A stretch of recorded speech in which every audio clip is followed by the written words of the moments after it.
I did finish watching the docu-series High Score on Netflix. I don't remember if either you mentioned you were trying to start it or anything like that. I started about 5 minutes of it and then just started doing other stuff. Gotcha. It's still not, I don't know. I'm having a hard time getting into it because I just feel I need to give it a shot. But what are your thoughts on it? Because I feel like it's just a rehash. The trailers that I've seen, it looks like it's just rehashing the same story that we've already been told several times now. So is that the case? I think that this is good for someone who has not seen a single video game documentary in their life. Yeah. But after that, they should look into other sources. The reason I say that is it's entertaining. The production value is clearly very high. They went to Japan for a lot of stuff, got a lot of footage, cool. but overall, it has such broad strokes. Like it. They didn't even mention Robert Baer, who made the Magnavox Odyssey, which is the first video game home console. He's not in it anywhere. Like, that's not mentioned. And then let me take a look here and see what I have. You could even do something like that in just a quick timeline, of just like, this is where it started. Robert Baer invented this, and then blah, blah, blah, blah, blah, blah, blah, blah. It takes you, maybe 30 seconds in a documentary to do something like that. And it's a way to have some like really neat graphics. Infographics and things like that. So now that you mention that, now that I think about it, there was never like a literal. In most documentaries with something like this, you see a timeline with some character running across or something. That never happened in this. Because a lot of timelines will play out chronologically, so it's like if you're going to do it on a subject, all over the place. You might as well start at the beginning and work your way to present, which is like how most documentaries are structured. I liked how it started. I liked that they talked about the first like Space Invaders tournament ever, which was the first video game tournament ever, which was cool because a girl actually won that. And so it was neat to hear about that. Nice. So that's where it started, was like arcades and stuff. It was cool that they mentioned the Channel F console, which was the first console that had interchangeable cartridges. And I forget the guy's name that mentioned it, which is fitting because he never got credit due. I'm bad about that. We can maybe edit it in and throw it in or something. Our boy Thomas K's in there though, right?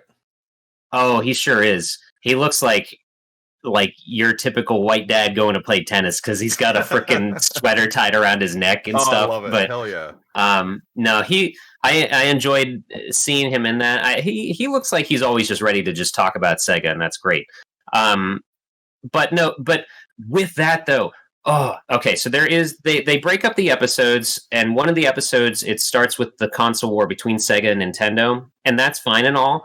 And they talk about, before that, they kind of talk about the creation of Mario, sort of, but with the creation of Sonic, they interviewed Naoto Oshima, who designed Sonic. He made Sonic a blue hedgehog, essentially. Like, he was the design behind it, and thought, maybe he should be a rabbit first and stuff. And he talks about like his trip.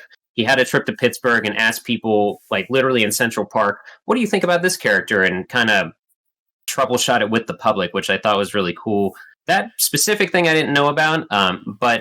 And so they talk about Sonic and the creation of Sonic. Oshima came to Chicago? No, New York. Did I say Chicago? Maybe you said New York, but so Oshima came to New York. He just happened to be in, like, he had a trip to New York planned after, already planned, and like it just worked out that while he was there, he did this kind of surveying of what Sonic should look like. So they talk about that and talk about the first Sonic game and how it's like roller coaster themed and things like that. I kid you not once is Yuji Naka's name mentioned. Not once. He designed the Sonic games. He is the reason Sonic plays like it does. Like, he is tied to Sonic more. Right? He was the programmer of the original Sonic. Right, yeah. And he went on to make these things. Like, so it has Oshima, but not Yuji Naka.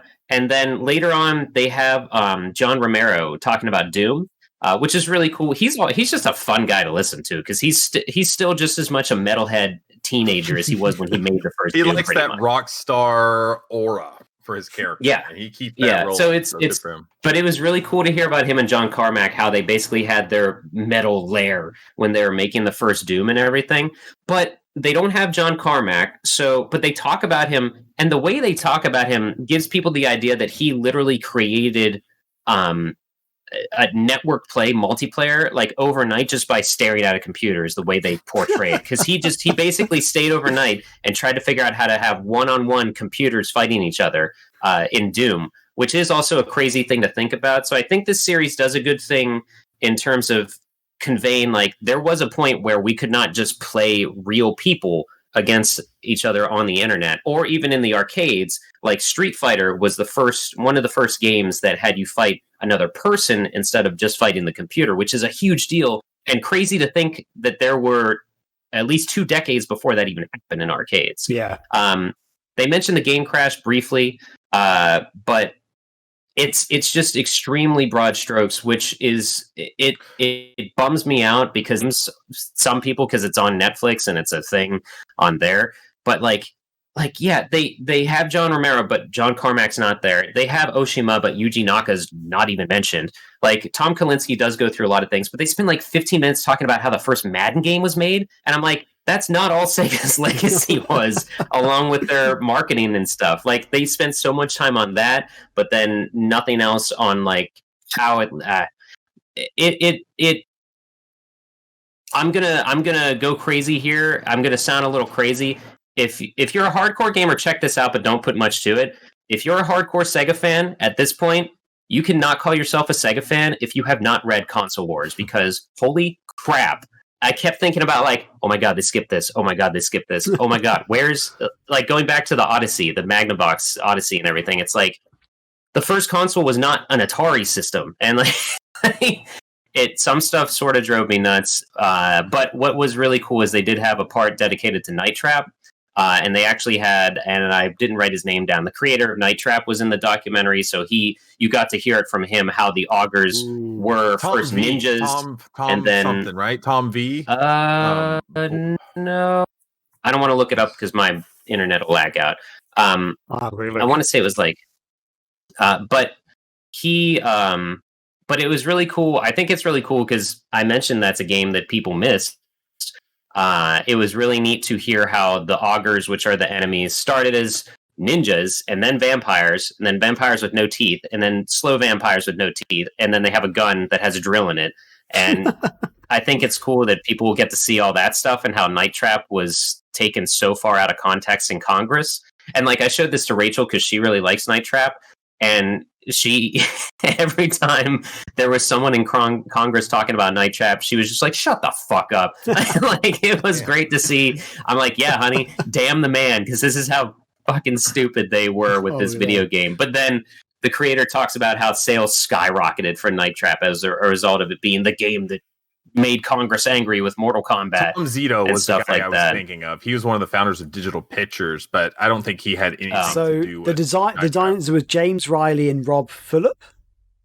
Yeah, James Riley. He was the one that they interviewed, and he's like a supervising effects director now for TV and stuff. I didn't know that, so it's really cool that he went on to do that stuff. But it's only 6 episodes, so I watched it in a week.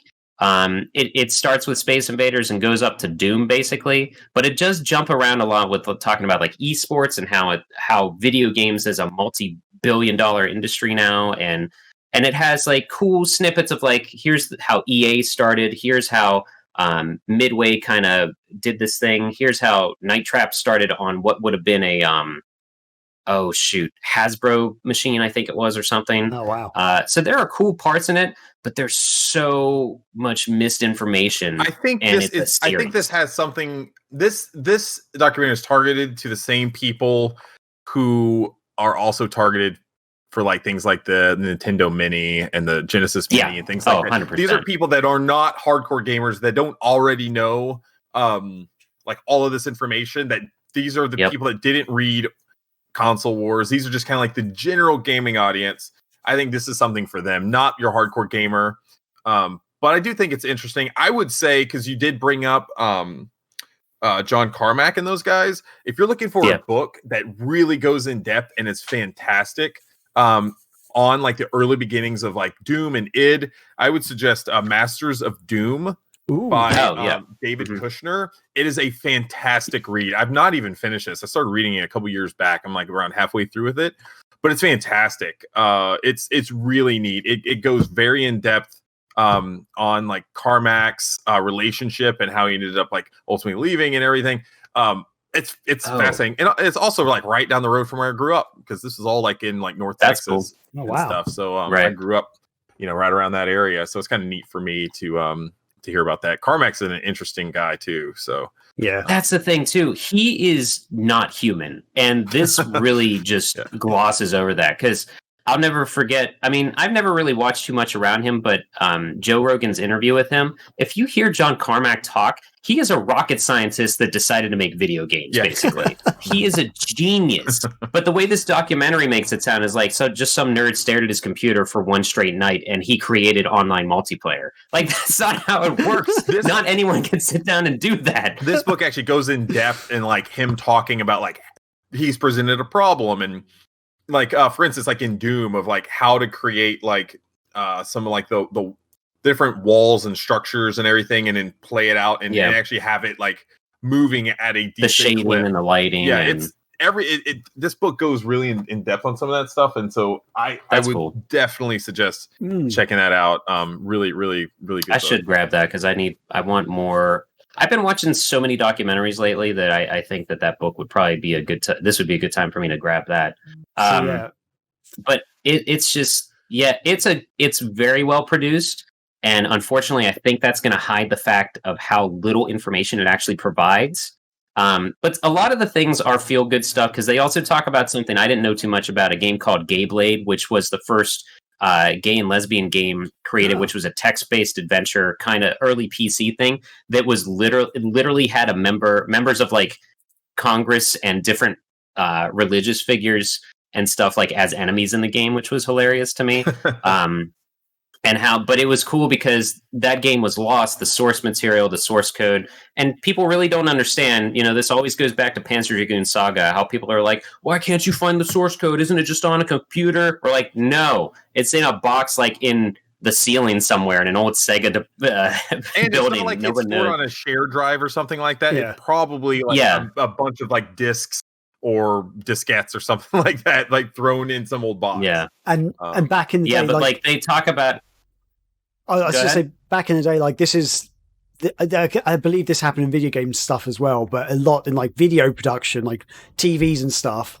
Because I know the BBC were talking about this on like a documentary I watched, that like they've got some old TV shows that've got lost episodes. Like they were aired once back in the day, and then those because like reels and stuff were so expensive, and like storing it was expensive. They just wiped over it and recorded something new on it. So those TV shows have got lost episodes forever now, basically, because they were broadcast once. And then like, we need to. It's like, we're not going to show that again. No one's really going to care. Like 50 years time, who's going to watch this still?